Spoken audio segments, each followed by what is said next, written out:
Good morning. Nothing like snow on March the 21st here in Virginia. So we're packing her up, we're ready to go, and it's pouring the snow everywhere. We're ready to head south. Yes!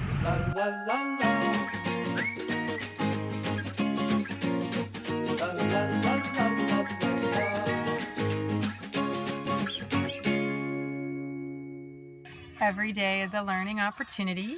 We are again an hour and a half away from, or an hour, a little over an hour away from our home. And the truck completely lost power this time. What fun would it be if we just drove and got there with no issues? You got the fuel filter out. What's the verdict? Yeah, I did. She's my hero. Let's see. Well, they have the fuel filter that I need, but it's 3 miles away, and I'd prefer not to ride that in the freezing cold weather. So I'm looking up, seeing if I could find an Uber close to me so they can give me a ride over there to get the fuel filter so I can come back here and put it on, and it'll be 45 bucks. Here he comes, my hero! I just need to get some gloves on and do this thing.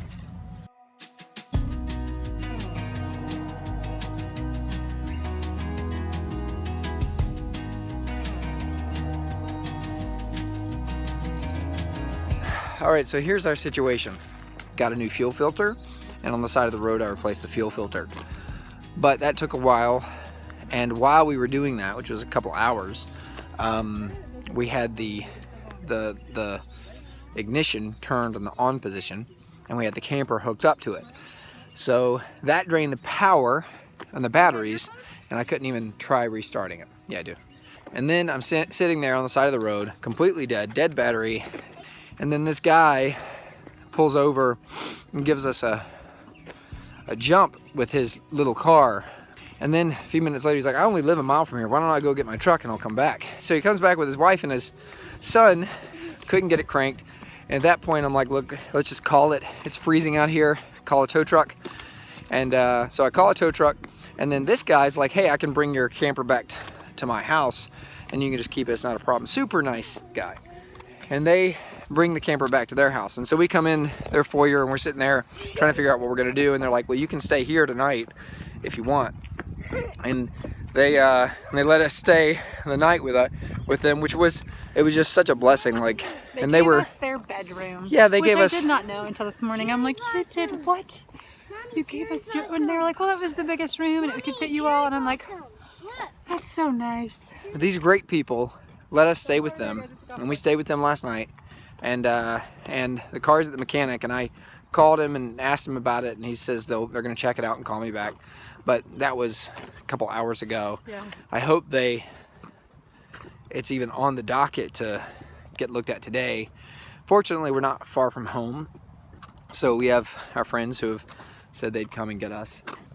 You know, we've really been blessed in that they showed up, and God really kind of provided them, and He was looking out for us. I woke up this morning and I was like, yes, overwhelmed with their generosity. Yeah.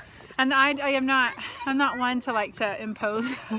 I know staying at someone else's house, like in this scenario, is definitely stretching for me. But it's just, they've been so generous. I have a call in like 45 minutes that I still have to keep, which is one of the things about trying to travel. Just a minute. Trying to travel while I'm running a business. The good news is, you know, everything is like, we're all okay. I'm here with Nora Henson. We're doing an interview about our camping trip though so far. Nora, what are your thoughts? Well, I love our camping trip. Have we made it very far? Yeah, no. No.